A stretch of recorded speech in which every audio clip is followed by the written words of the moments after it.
Bienvenidos a la cuarta sesión del curso Biotecnología de Nutracéuticos y Fármacos. El día de hoy vamos a tocar el tema de análisis químico de compuestos nutracéuticos y fármacos, el cual es sumamente relevante para el desarrollo de nuevos suplementos alimenticios y también para el control de calidad. Uno de los métodos más utilizados para cuantificar compuestos nutracéuticos, para hacer la cuantificación total de compuestos nutracéuticos, es la espectroscopía. Este método ya muchos de ustedes lo conocen porque lo han empleado para la cuantificación de proteínas, por ejemplo, mediante el método de Bradford, y es un método bastante amigable, es no complicado y se utiliza para cuantificar el contenido total de grupos de compuestos. Por ejemplo, el contenido total de compuestos fenólicos, se utiliza el método de Follin-Shockaltube, que ahorita lo vamos a ver más adelante, y también para cuantificar los carotenoides totales se hace una extracción de los compuestos carotenoides con un solvente que sea ad hoc a los carotenoides, que sea afín para su extracción, y posteriormente se mide su absorbancia para determinar su cuantificación, su contenido en las materias primas. El equipo que se utiliza para poder hacer análisis espectrofotométricos pues es el espectrofotómetro, y a continuación vamos a ver cómo funciona, y además vamos a hacer un breve problema recordando el término y los conceptos básicos de espectrofotometría relacionados con la ley de Lambert-Beer y cómo los datos de absorbancia los podemos convertir en datos de concentración. Un espectrofotómetro tiene los siguientes elementos. Tiene una lámpara que va a emitir luz a una determinada longitud de onda. Vamos a tener una celda en donde vamos a colocar a nuestra muestra. La muestra tiene que estar disuelta, tiene que estar soluble. Vamos a poner aquí la muestra y vamos a tener un fotodetector.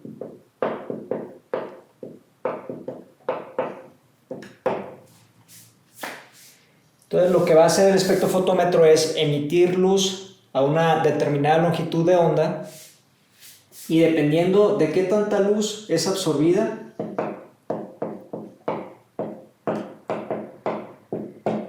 por la muestra, que eso nos lo va a indicar el fotodetector, va a ser qué tan concentrada está la muestra de un compuesto en particular. Entonces, ya repasados estos conceptos, vamos a recapitular lo que es la ley de Lambert-Beer. La ley de Lambert-Beer dice que la absorbancia es igual al coeficiente de extinción molar por B por C, en donde B es la longitud de la celda, C es la concentración,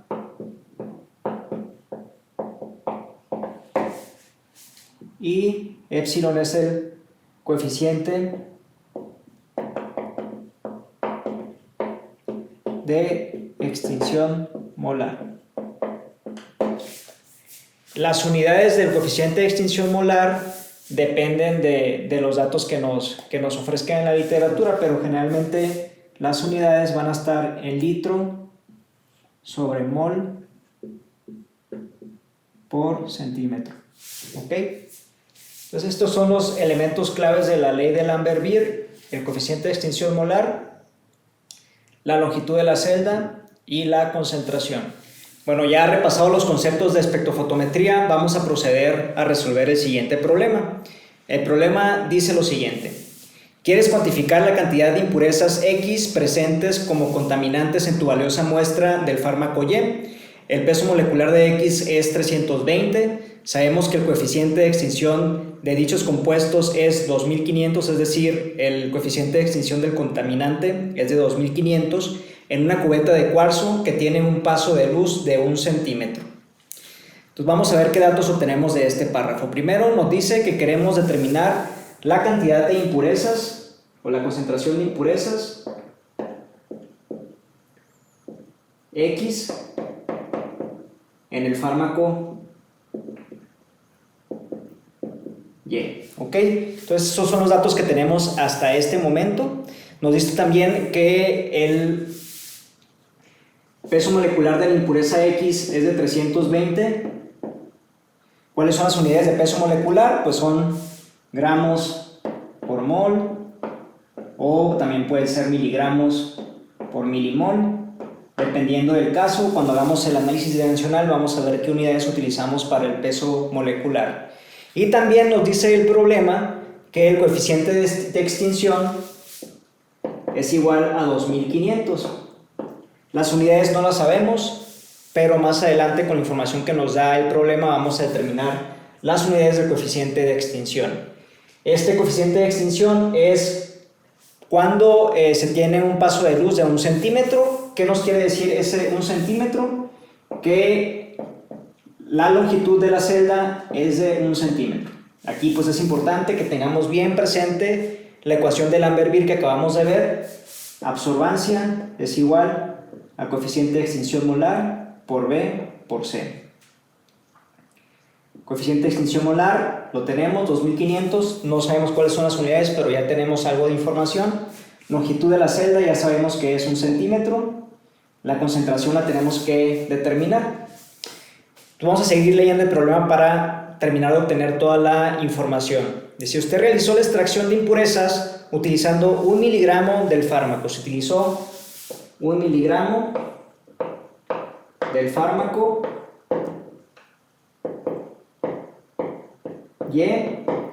y se mezcló con 5 mililitros de agua.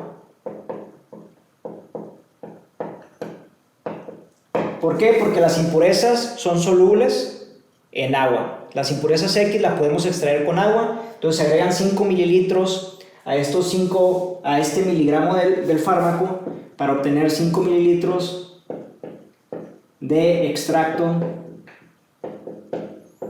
de fármaco con la impureza.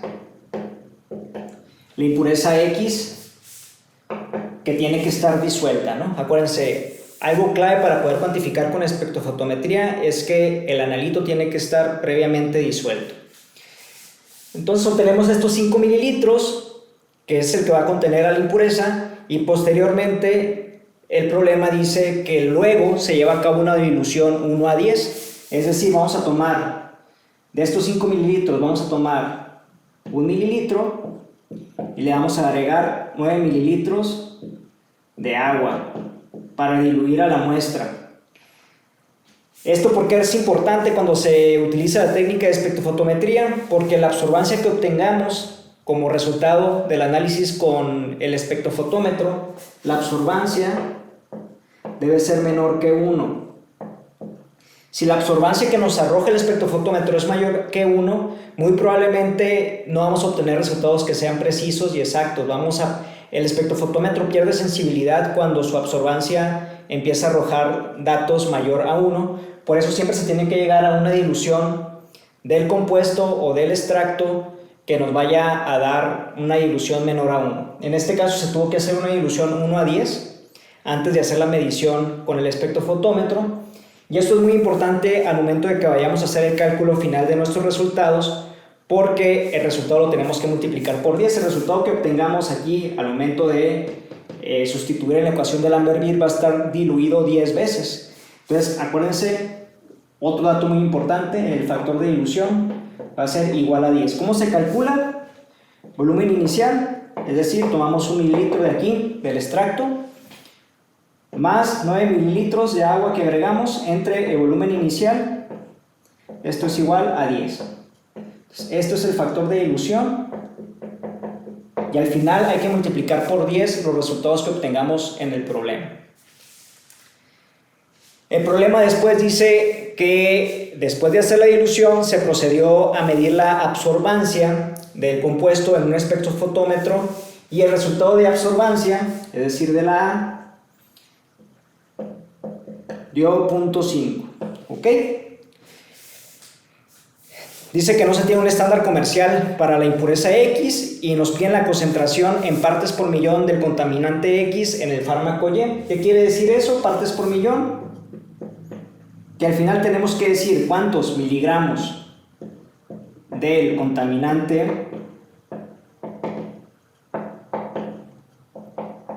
X tenemos por kilogramo de fármaco Y, ¿ok? Entonces al final tenemos que hacer análisis dimensional para poder obtener el resultado en partes por millón.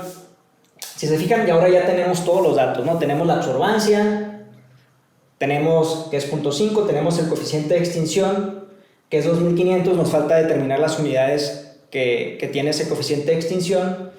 Tenemos la B, que es 1 centímetro, y nos falta despejar para C. Pero antes tenemos que saber exactamente las unidades del coeficiente de extinción. Ahí abajo en el tip que nos da en el problema dice la absorbancia. Tenemos que resolver ahorita cuáles son las unidades del coeficiente de extinción molar. Y para eso en el problema nos dicen la absorbancia, es decir, la A, de una solución 1 milimolar, es decir, la C. 1 milimolar es 1 mililitro, 1 milimol por litro, ese es 1 milimolar. La absorbancia de una solución 1 milimolar de X es igual a 2500. Con eso ya podemos nosotros despejar para el coeficiente de extinción molar y poder determinar las unidades de este 2500, ¿ok? Entonces tenemos absorbancia 2500 es igual al coeficiente de extinción molar por B, que es igual a 1 centímetro, por C, la concentración, que sería 1 milimol por centímetro. Entonces, despejando para epsilon nos da que es 2500 litros sobre milimol por centímetro, ¿okay? Entonces ya en resumen, pues ya tenemos todo lo que se necesita para resolver el problema. Ya tenemos el coeficiente de extinción molar, tenemos la absorbancia, ¿okay? Y tenemos la longitud de la celda. Entonces procedemos a sustituir en la ecuación para determinar la concentración. Para ello voy a borrar un poquito de aquí de pizarrón para tener un poquito más de espacio. Voy a borrar esta parte de aquí. Al final, recuerden, los resultados tienen que dar en miligramos del contaminante X por kilogramo del fármaco Y. ¿Por qué? Porque nos lo están pidiendo en partes por millón. Entonces déjenme, vamos a tomar este dato. Vamos aquí a borrar 2500, que ya tenemos las unidades. Entonces tenemos que el coeficiente de extinción molar es igual a 2500 litros sobre milimol por centímetro, y ya tenemos que la absorbancia es igual a 0.5, y ya podemos entonces ahora sí proceder a sustituir. Entonces 0.5, que es la absorbancia, es igual al coeficiente de extinción molar, que son 2500 litros sobre milimol por centímetro, por B, que es 1 centímetro, por C. Entonces tenemos que despejar para C. En este caso la concentración sería 0.5 entre 2500 milimol por litro. Aquí eliminamos centímetro con centímetro. Pero pues nosotros tenemos que tener la concentración en miligramos por kilogramo de fármaco. Entonces aquí es donde tenemos que tener siempre muy en cuenta el hacer un análisis dimensional apropiado. Tenemos que cambiar estos milimoles del contaminante X. Vamos a ponerle aquí también apellido a cada número para poder hacer más fácil el análisis dimensional. Esto sería 0.5 milimoles del contaminante X por litro, que sería del fármaco por litros del fármaco Y. Acuérdense que lo tenemos en solución porque lo extrajimos el contaminante con estos 5 mililitros, ¿ok? Entonces aquí lo que se hace es hacer análisis dimensional. ¿Cómo vamos a cambiar este milimol a miligramos? Con el peso molecular. El peso molecular de este contaminante es 320. Vamos a multiplicar 320 gramos, que en este caso sería miligramos por milimol, y vamos a eliminar milimol con milimol. Entonces ya nos van a quedar miligramos del compuesto X por litros del compuesto del fármaco Y. Ahora, ¿cómo vamos a eliminar estos litros del denominador? Pues tenemos que hay 5 mililitros, ¿verdad? 5 mililitros de solución o de extracto del fármaco Y. 5 mililitros de extracto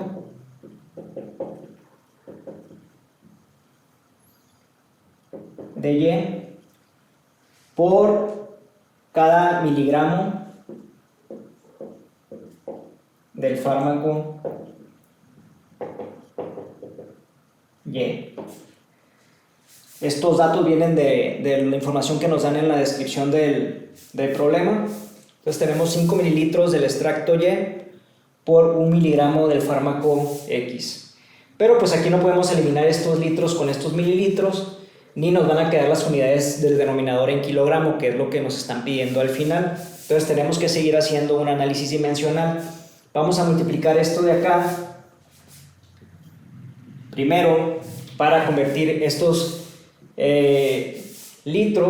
estos mililitros a litros para eliminarlos. Entonces tenemos que un litro tiene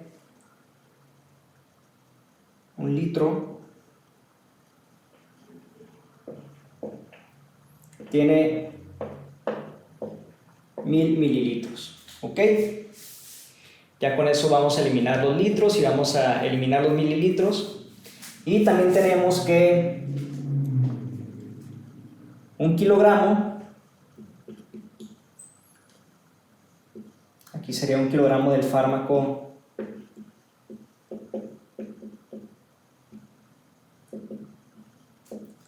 tiene 1 por 10 a la 6 miligramos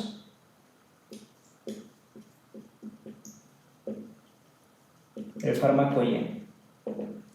Acuérdense, 1 kilogramo tiene 1 por 10 a la 6 miligramos. Entonces es puro análisis dimensional. De aquí eliminamos los litros con estos litros, los mililitros con estos mililitros, y al final nos van a quedar miligramos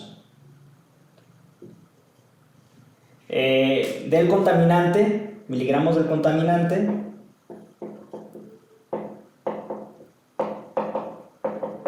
X por kilogramo del fármaco Y. Aquí eliminamos miligramo con miligramo y al final el resultado nos va a dar 3200 miligramos del contaminante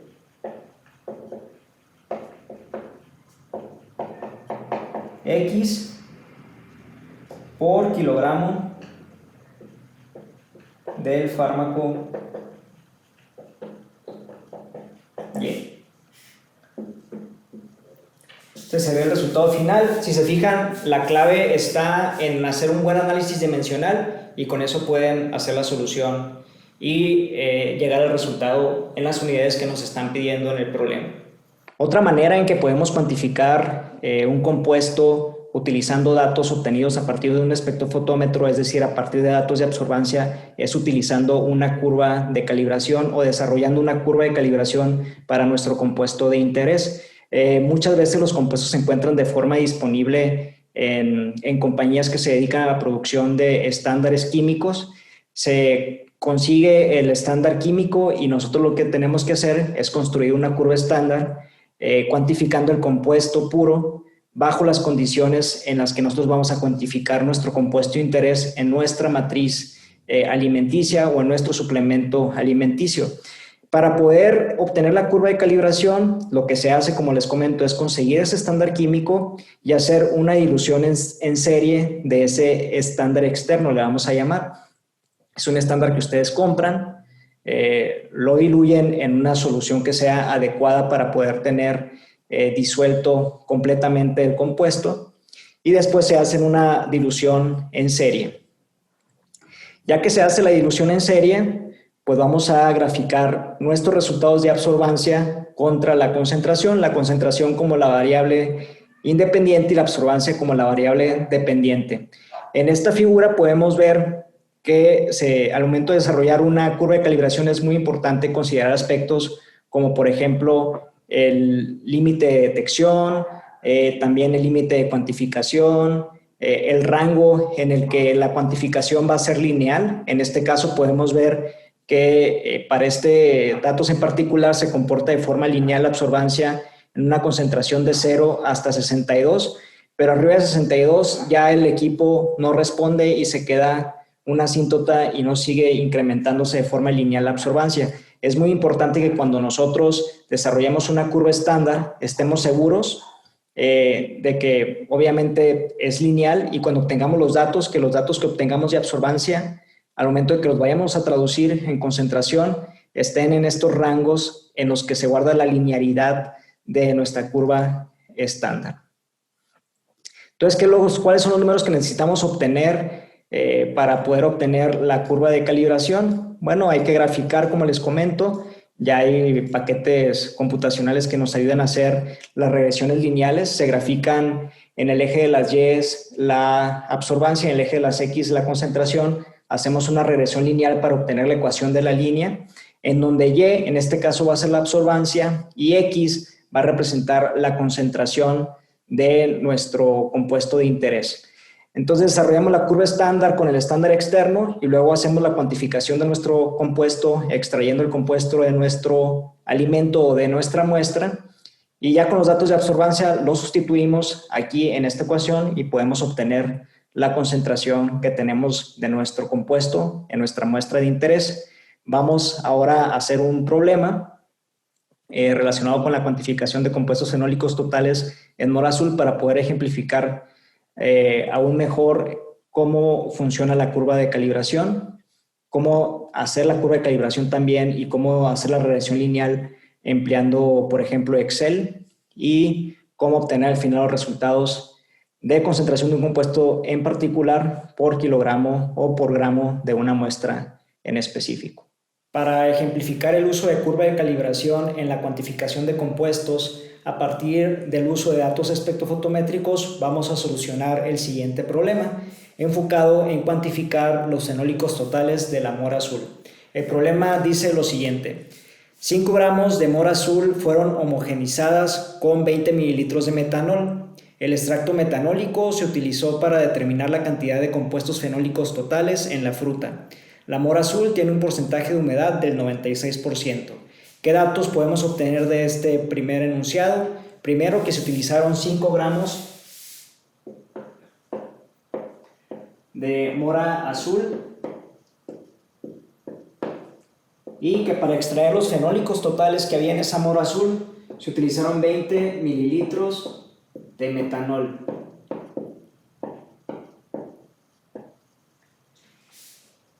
Después de eso se centrifuga a la muestra para obtener los 20 mililitros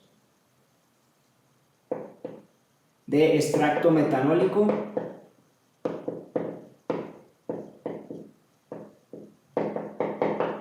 que va a contener a nuestros fenólicos totales.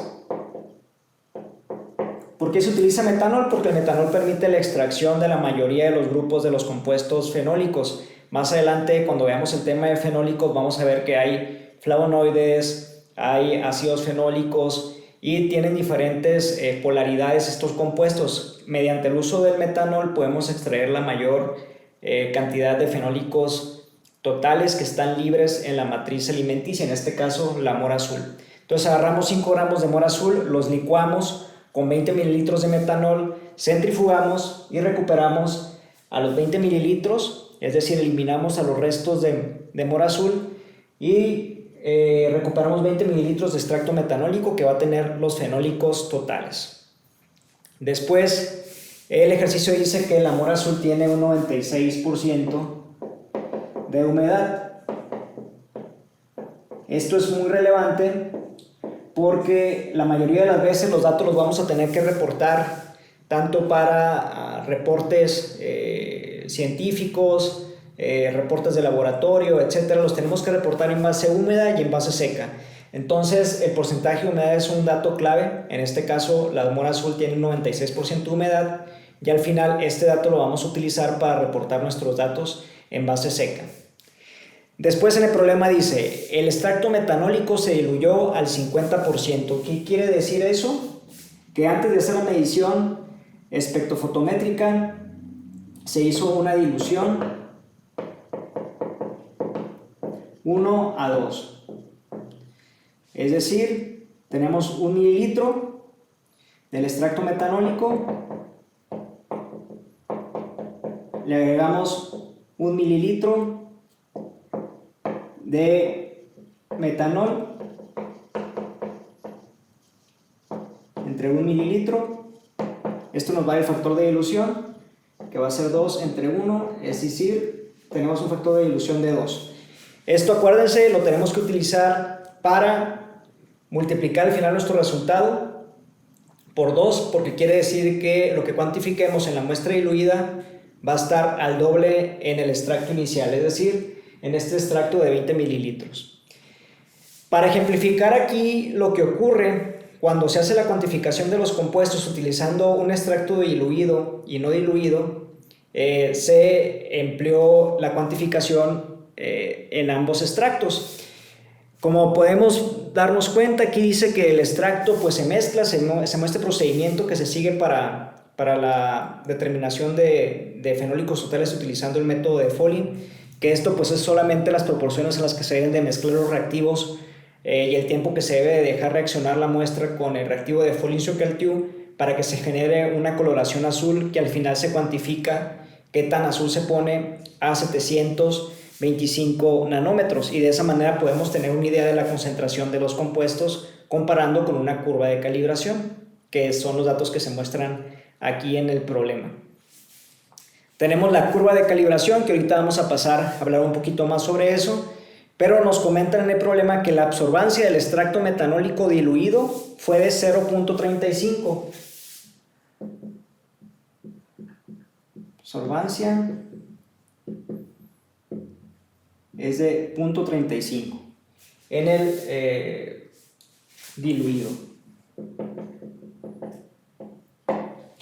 Ahora, ¿cómo podemos transformar estos datos de absorbancia en concentración? Utilizando los datos de la curva de calibración que nos muestran aquí en el problema. Para la cuantificación de compuestos fenólicos totales se utiliza como estándar al ácido gálico.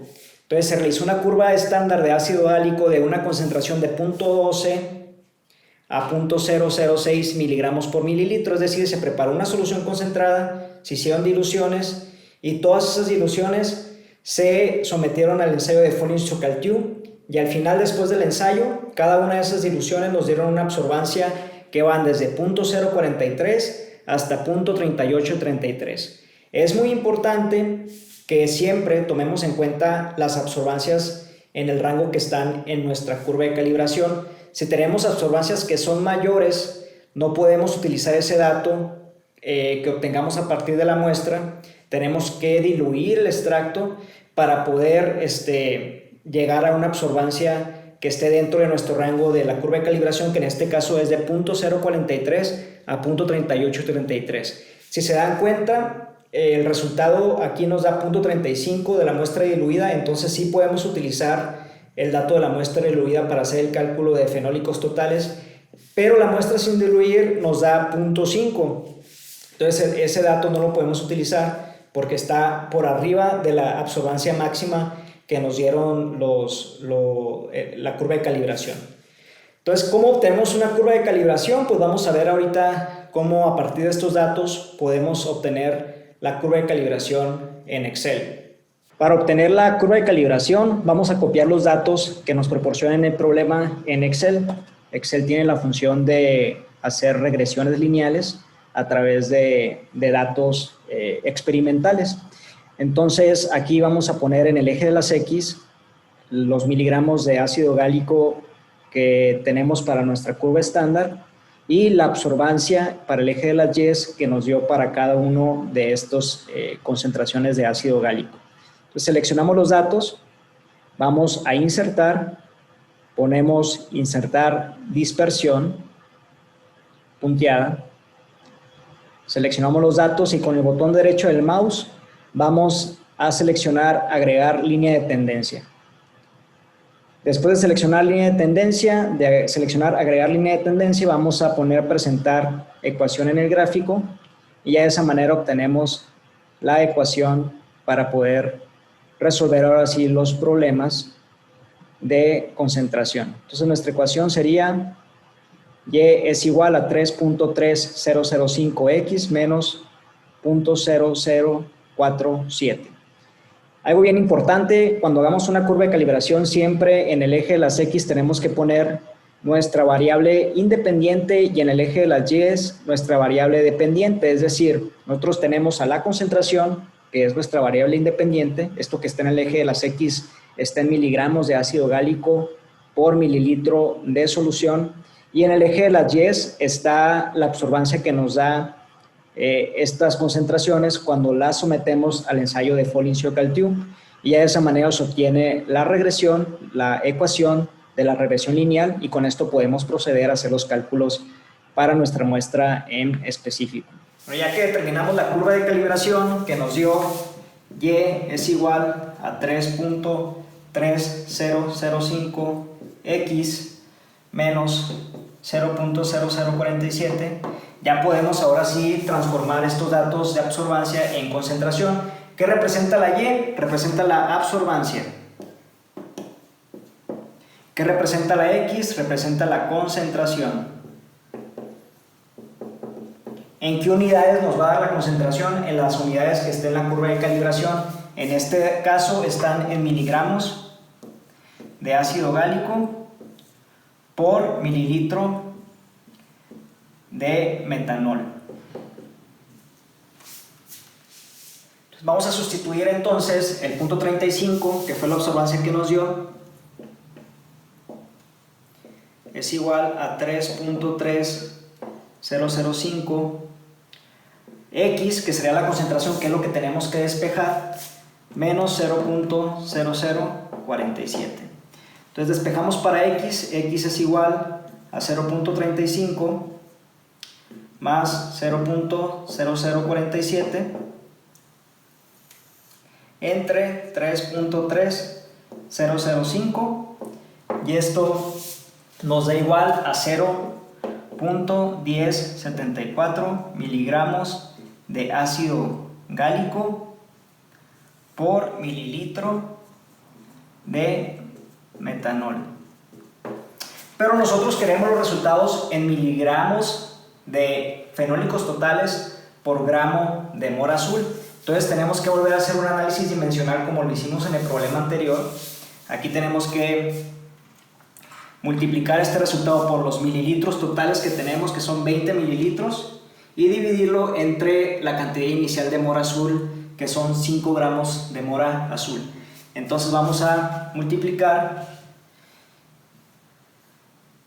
0.1074 miligramos de fenólicos totales o de ácido gálico, equivalentes de ácido gálico, por mililitro de metanol o extracto metanólico por los 20 mililitros entre los 5 gramos de mora azul,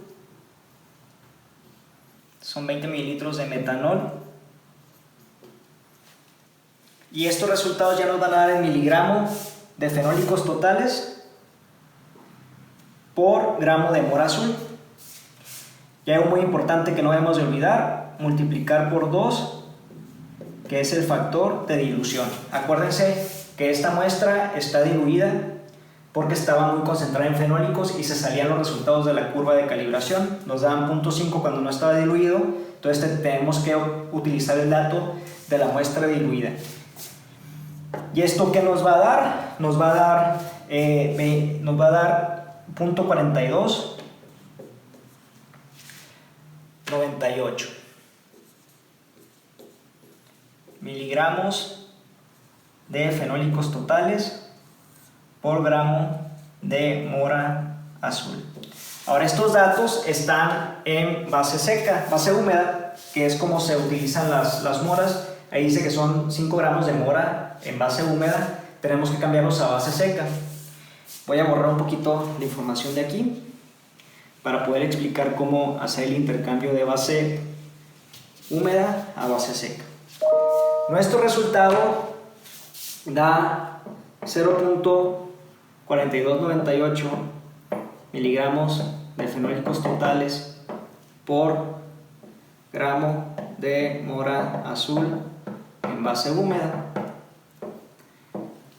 Ahora, aquí sabemos que la muestra que tenemos tiene un 96% de humedad. ¿Qué significa eso? Que por cada gramo de mora azul en base húmeda vamos a tener 0.04 gramos de base seca y vamos a tener 0.96 gramos de agua.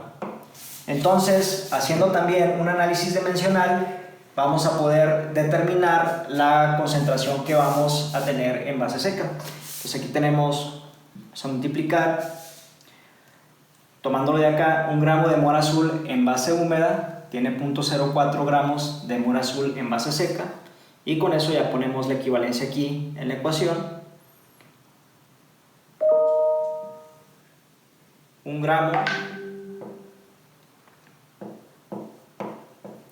de mora azul en base húmeda va a tener 0.04 gramos de mora azul en base seca. Entonces, al final el resultado nos va a dar 21.48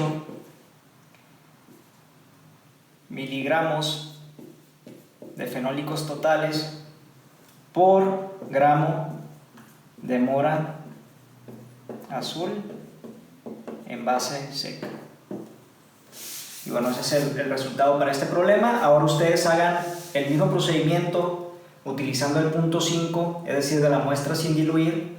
Les debe dar un resultado de 15.29 miligramos por gramo, miligramos de mora azul, miligramos de fenólicos totales por gramos de mora azul.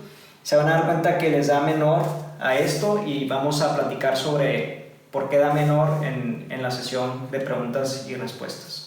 Una de las metodologías más utilizadas para cuantificar compuestos nutracéuticos es la cromatografía. La cromatografía más empleada es la cromatografía fase reversa.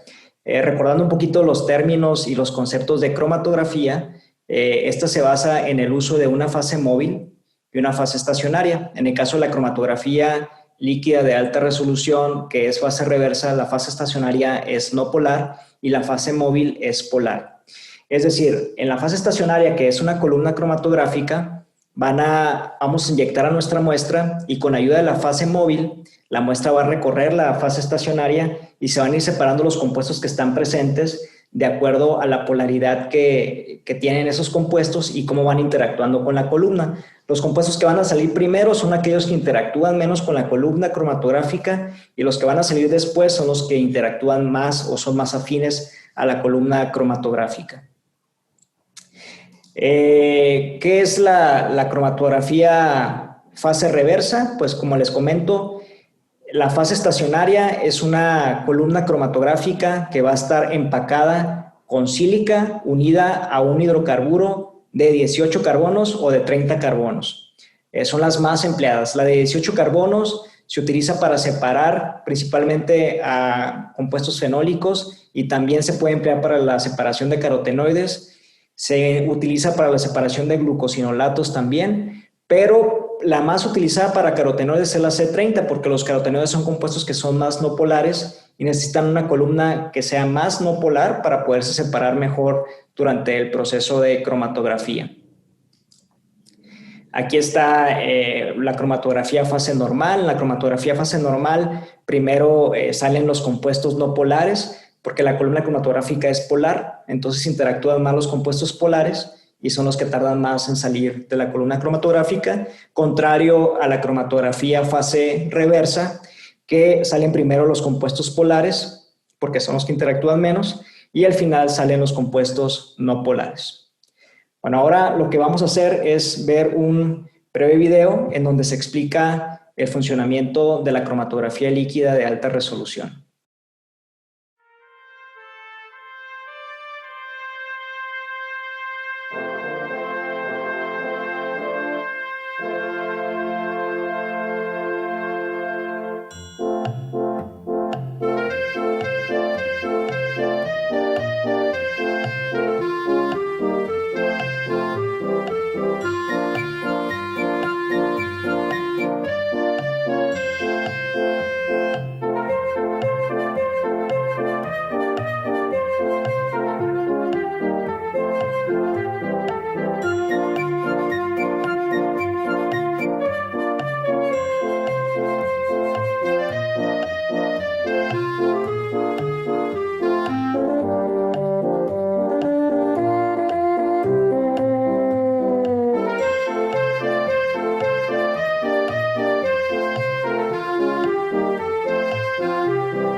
La extracción de los compuestos es sumamente relevante para poder hacer su cuantificación adecuada a través de los métodos analíticos. Ahorita vamos a ver lo complejo que es extraer carotenoides de una matriz como lo es el aguacate.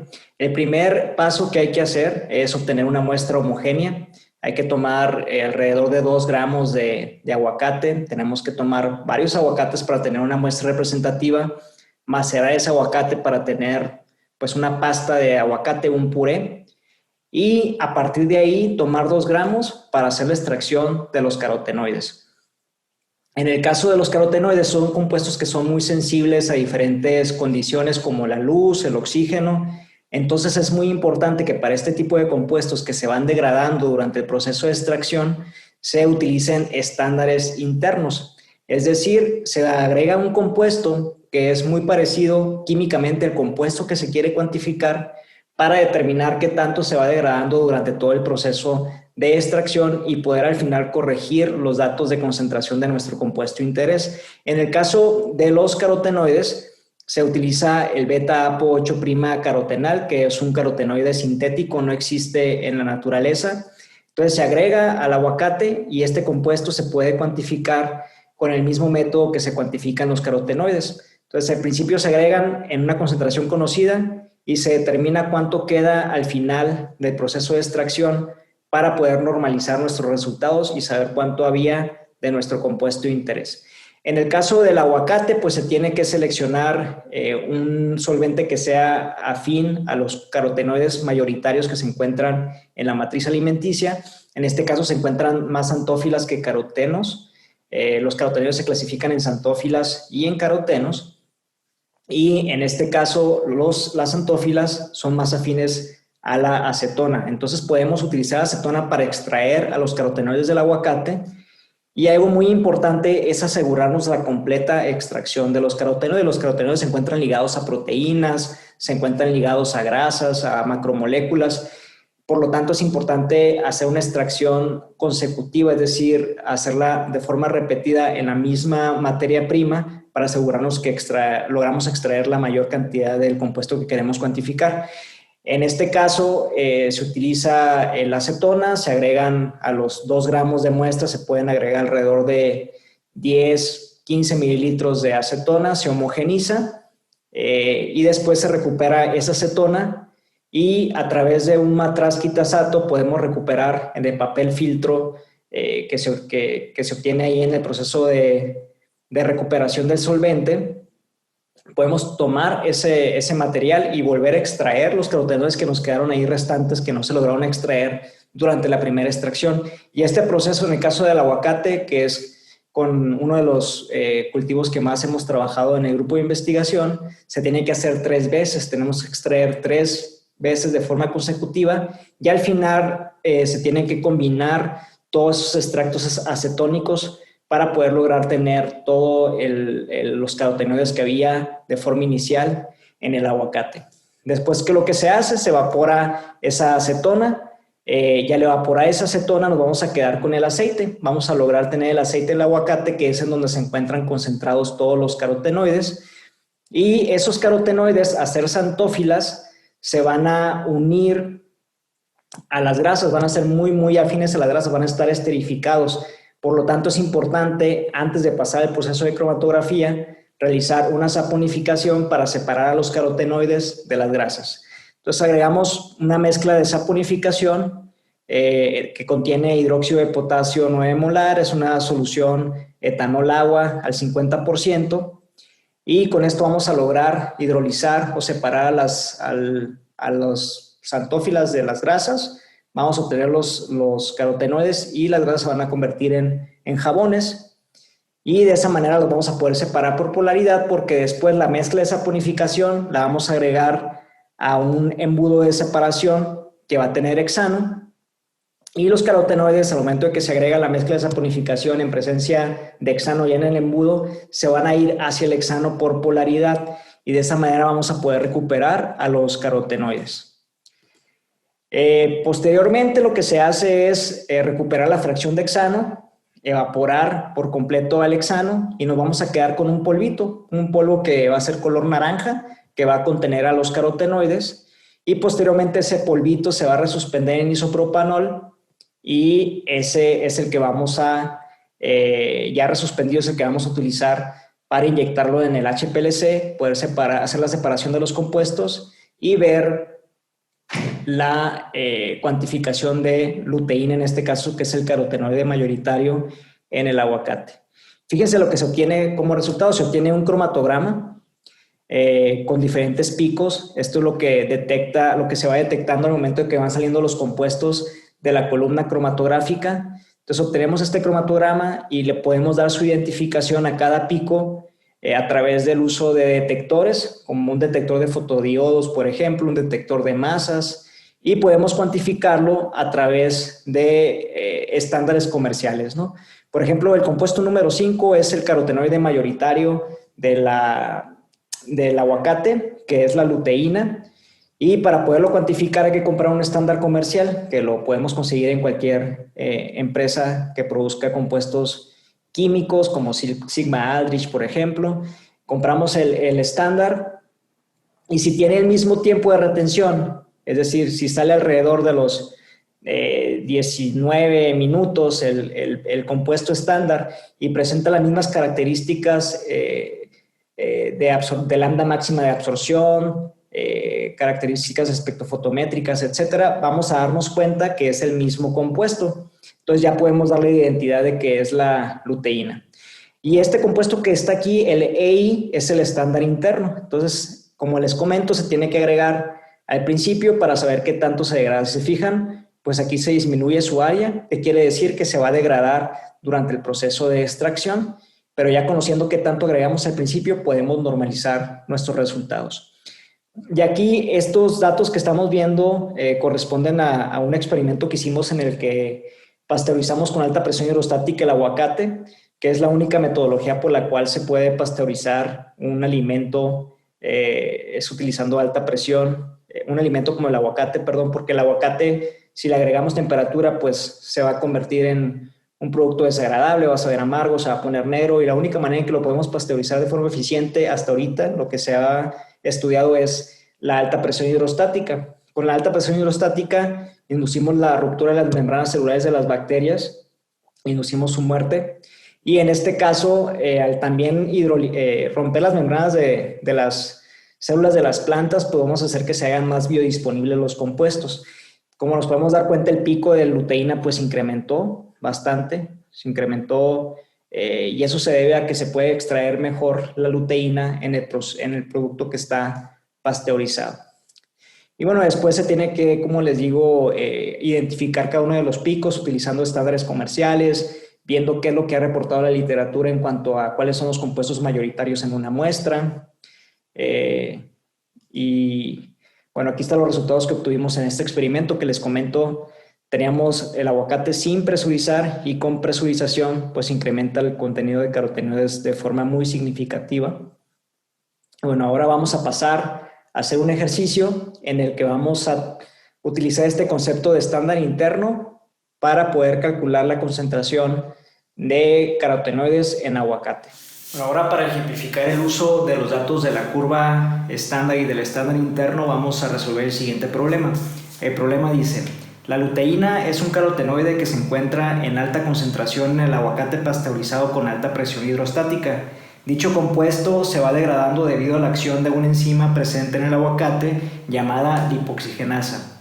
Es sumamente importante que el aguacate mantenga por lo menos el 80% de la luteína inicial presente en la muestra recién procesada al momento de llegar a los consumidores para que pueda proporcionar los beneficios en salud humana deseados.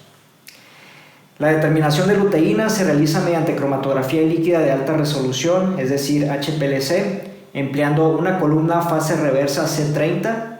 La luteína se detecta a 420 nanómetros utilizando un detector de fotodiodos. Se realizó una curva estándar de luteína en el HPLC utilizando como variable de respuesta del equipo el área bajo la curva obtenida en el pico correspondiente a la luteína. Y la primera pregunta de este ejercicio es: ¿qué es una curva estándar y cómo se obtiene? Bueno, una curva estándar es, como lo vimos ya anteriormente en la sesión, una herramienta que nos sirve para poder cuantificar la concentración que tenemos de un compuesto en particular a partir de diferentes datos que se obtienen de diferentes métodos analíticos.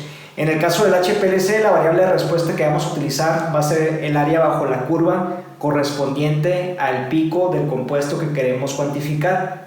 Entonces ahí podemos ver la curva de calibración que se obtuvo para la luteína. ¿Cómo se obtiene esa curva estándar? Se tiene que comprar un estándar comercial. Hay empresas que se dedican a la producción de estándares comerciales de compuestos químicos como Sigma Aldrich, etc. Se compra el estándar que ya viene certificado que tiene una cierta concentración y hacemos diluciones del estándar para luego determinar el área bajo la curva que correspondería a cada una de esas concentraciones que vamos a tener en nuestras soluciones patrón. Se corren las muestras bajo las condiciones cromatográficas en que vamos a evaluar nuestras muestras, es decir, se corren los estándares bajo dichas condiciones y se obtiene el área bajo la curva del compuesto que queremos cuantificar. En este caso también el estándar nos va a permitir identificar la luteína, porque una manera de identificar los compuestos es que el estándar que compremos, que está certificado ya su identidad del compuesto, corresponda con el mismo tiempo de retención que el compuesto que nosotros le estamos dando esa identidad. Entonces, en este caso, para la luteína, se corrió esta curva estándar y se obtuvo la siguiente ecuación de la línea al momento de hacer la regresión, como lo hicimos con el caso de fenólicos. La diferencia es que aquí utilizamos los datos de área bajo la curva comparado con el caso de fenólicos, que utilizábamos el dato de absorbancia del espectrofotómetro.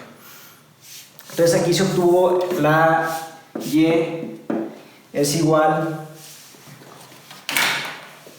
a 978.8x más 206.14.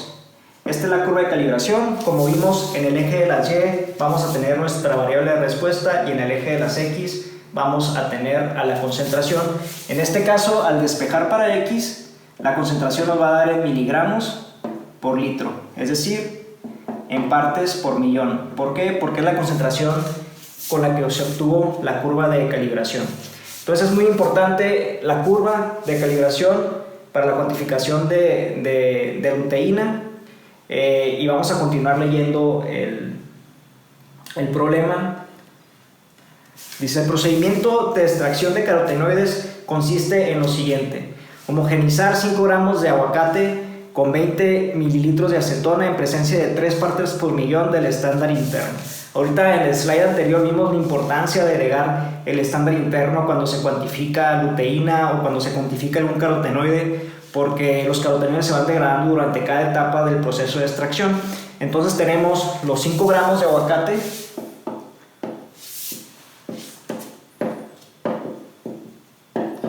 que se homogenizan con 20 mililitros de acetona. La acetona lo que va a permitir es extraer a la luteína del aguacate, y antes de hacer la extracción se le agregan 3 partes por millón del estándar interno, que en este caso es el beta-apo 8' carotenal.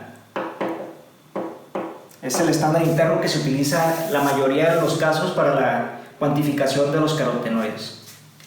Entonces se agregan 5 gramos a 20 mililitros, se homogeniza la muestra, hacemos la extracción de los carotenoides de la luteína. En esos 20 mililitros van a estar la luteína presente en los 5 gramos de aguacate.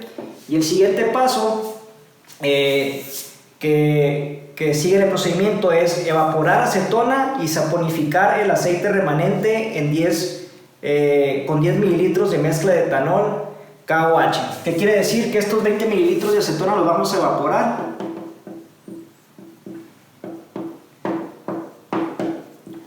¿Y qué es lo que nos va a quedar? Nos va a quedar un aceite. Un aceite de aguacate, y ese aceite de aguacate va a contener a la luteína. Este aceite de aguacate va a tener el compuesto que queremos cuantificar. Es decir, con la acetona extraemos el aceite que va a tener la luteína, con la acetona extraemos el aceite que hay en 5 gramos de aguacate y extraemos la luteína que hay en 5 gramos de aguacate. Entonces aquí, ¿qué es lo que le vamos a agregar al aceite? Nos quedamos con el aceite y le vamos a agregar 10 mililitros de la solución de saponificación. ¿Por qué? Porque la luteína es una xantófila. Cuando veamos el tema de carotenoides, vamos a ver que los carotenoides se clasifican en carotenos y en xantófilas. En el caso de la luteína es una xantófila, tiene grupos hidroxilos, y al tener grupos hidroxilos son más propensas a estar esterificadas. Entonces se van a encontrar unidas a los ácidos grasos. Por eso es importante hacer este proceso de saponificación. Y para la saponificación, lo que vamos a hacer es agregar 10 mililitros de una mezcla de etanol,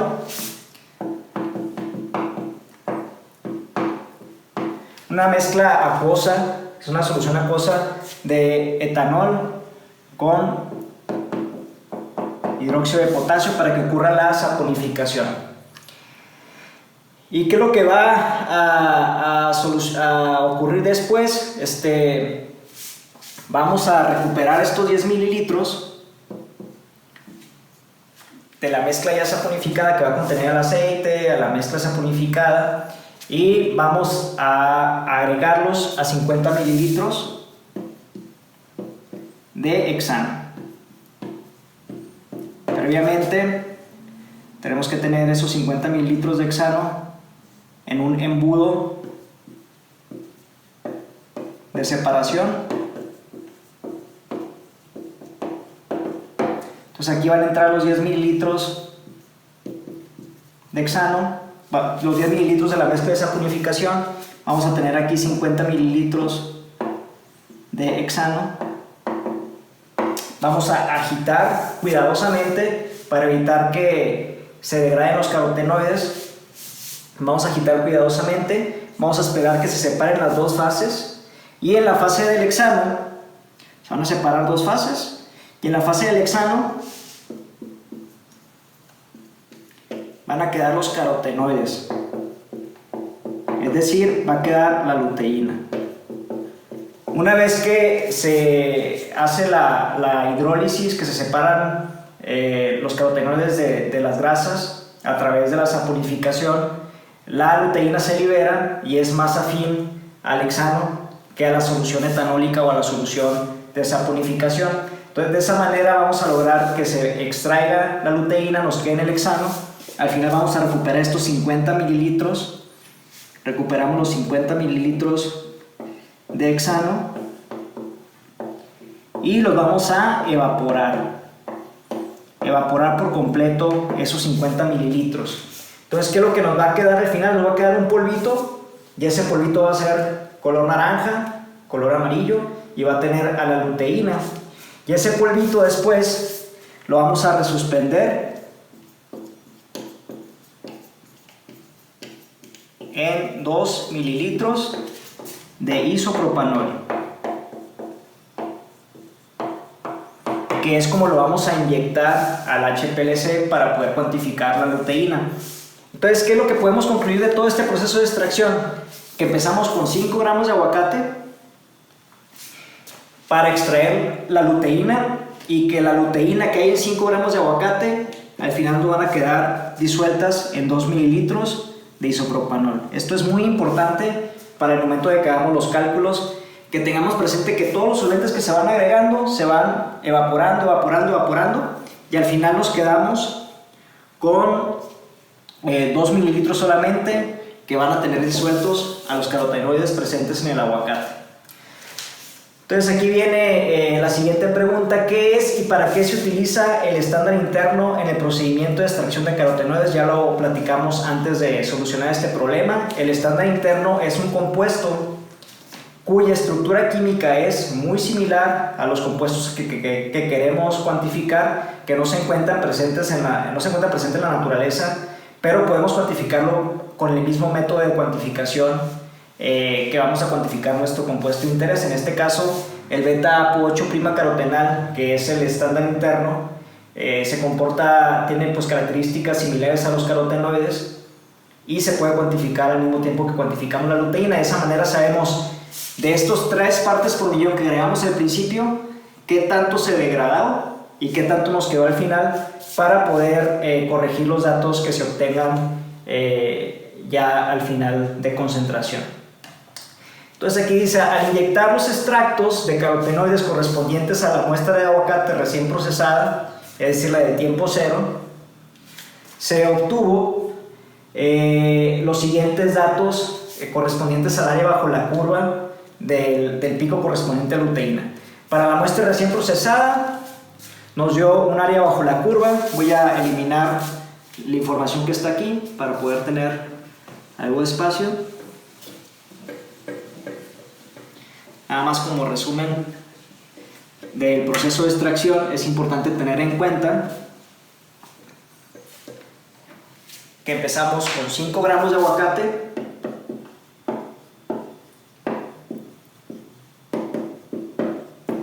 y nos quedan disueltos en 2 mililitros de isopropanol.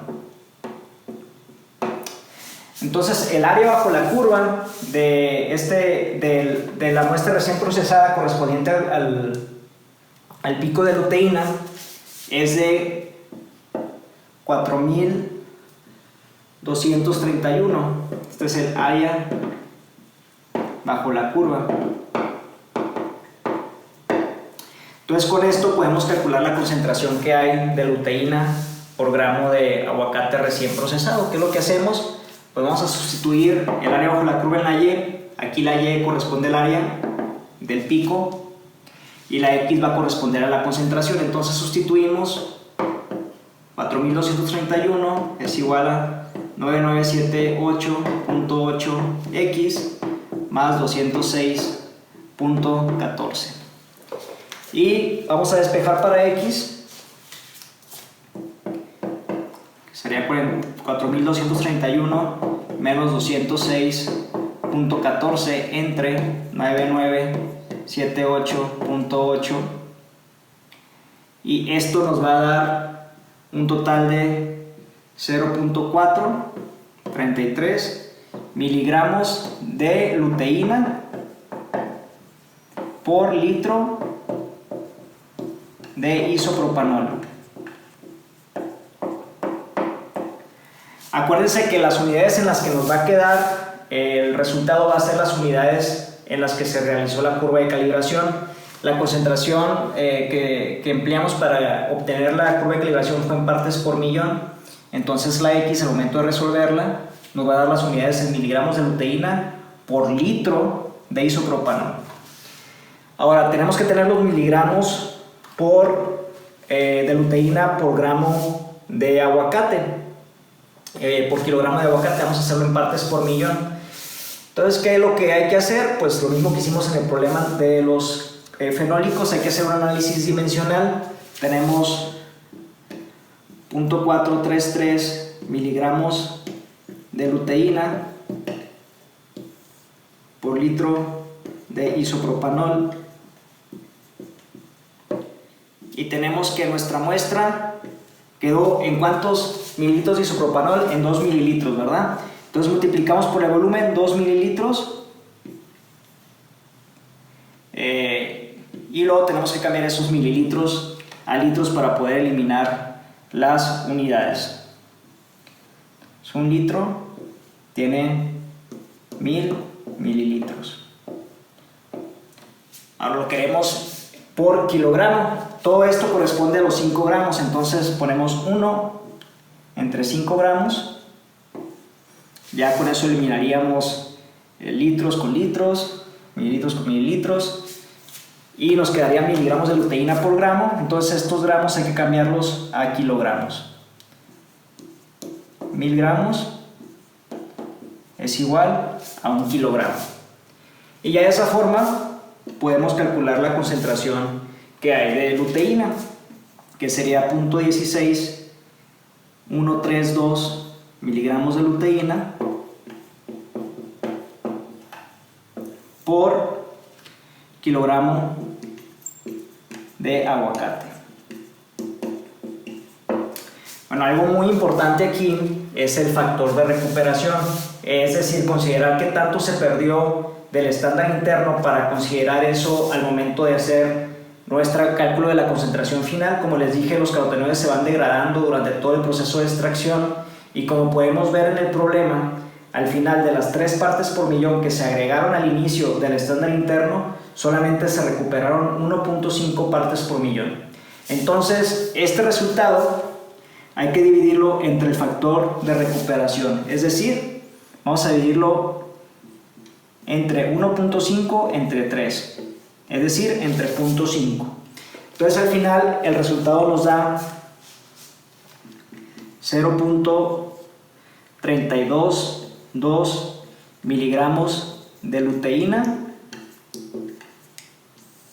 por kilogramo de aguacate.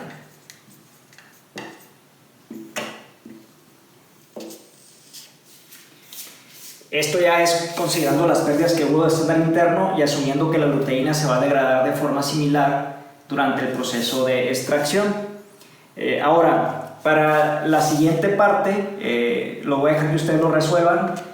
Para los 20 días de almacenamiento, ¿cuánto nos quedó de luteína? El resultado les debe de dar 0.197 miligramos de luteína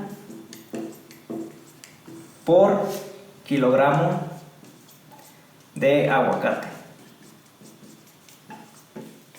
Entonces, ¿cuánto se degrada? Aquí en el problema nos decía que era muy importante que se mantuviera al menos el 80% de la luteína inicial. Vamos a ver qué tanto se degrada. Para saber el porcentaje de cambio tenemos que utilizar la ecuación de porcentaje de cambio. Aquí tenemos la concentración que tenemos al inicio de la vida de anaquel y al final de la vida de anaquel. Entonces sería final, concentración final menos concentración inicial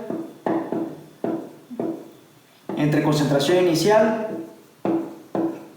por 100. Este va a ser el porcentaje de cambio. Y en este caso da un porcentaje negativo, se degrada 38.81%, entonces no se mantiene el 70% del contenido inicial de luteína al final de los 20 días de almacenamiento. Bueno, entonces ahora continuaremos con los demás temas. Como vamos a ver más adelante durante el semestre, uno de los compuestos nutracéuticos de mayor interés son los ácidos grasos. Por lo tanto, es muy importante que sepamos cuantificarlos. ¿Cómo se puede determinar el perfil de ácidos grasos de una muestra? Pues lo primero que hay que hacer es extraer a la grasa de ese alimento o de esa muestra. Suponiendo, si queremos determinar el perfil de ácidos grasos del salmón, lo primero que se debe de hacer es secar el salmón para eliminar toda su agua y poder lograr la extracción del aceite utilizando solventes orgánicos como el hexano. El hexano permite la extracción del aceite, pero lo que es clave es que nuestra materia prima tenga un contenido de agua menor al 13%, si no, no se logra hacer la correcta extracción del aceite. En el caso del salmón, pues es preferible para la cuantificación secarlo utilizando métodos como la liofilización para evitar el uso de temperatura que vaya a degradar a los compuestos que queremos cuantificar. Entonces, paso número 1, secamos a la muestra utilizando métodos de liofilización, utilizando equipos de liofilización. Se pulveriza la muestra y después vamos a extraer a esa grasa utilizando el método de Soxhlet. En el método de Soxhlet lo que se hace es colocar la muestra previamente pulverizada en un dedal y vamos a tener en la parte inferior el solvente que va a lograr la extracción de la grasa, en este caso el aceite. En este caso el hexano lo empezamos a calentar alrededor de 60 grados centígrados, se empieza a evaporar ese hexano. Aquí arriba vamos a tener un condensador que va a hacer que caiga el hexano y va a empezar a caer sobre la muestra. Se empieza a llenar esta parte del equipo hasta que se genera vacío. Ya que se llena hasta acá, se genera vacío y por efecto sifón baja todo el solvente ya con el aceite extraído. Posteriormente se recupera el aceite de aquí del matraz bola, se evapora el solvente y nos vamos a quedar con el puro aceite. Ahora, los ácidos grasos se van a determinar contrario a lo que hemos visto, como les comenté, para carotenoides, fenólicos, glucosinolatos. En lugar de utilizar cromatografía líquida, se va a utilizar cromatografía de gases. Y para poder cuantificar los ácidos grasos, la muestra tiene que ser volátil, y para poder convertir los ácidos grasos en compuestos volátiles o en compuestos, les tenemos que eliminar su polaridad para que puedan fluir a través de la columna cromatográfica del cromatógrafo de gases. Lo que se tiene que hacer es derivatizar a esos ácidos grasos, derivatizarlos a ácidos grasos metil-éster o fatty acid metil esters, para poder después introducirlos en el cromatógrafo de gases. ¿Cómo funciona esa derivatización?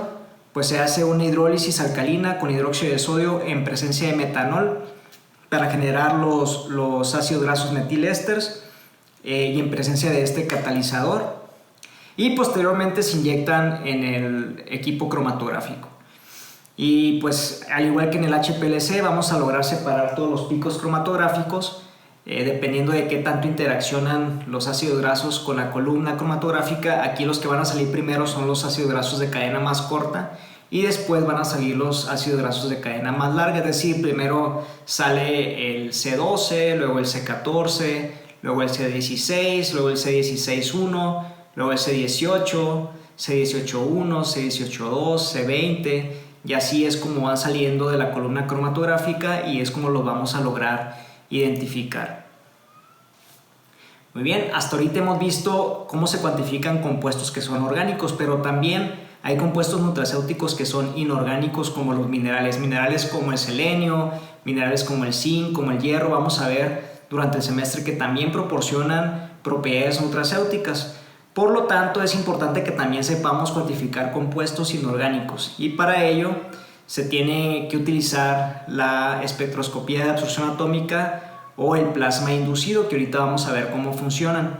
Pero la preparación de muestra también aquí es clave, porque lo primero que hay que hacer es eliminar toda la materia orgánica de la muestra que queramos analizar o en la que queramos determinar los minerales.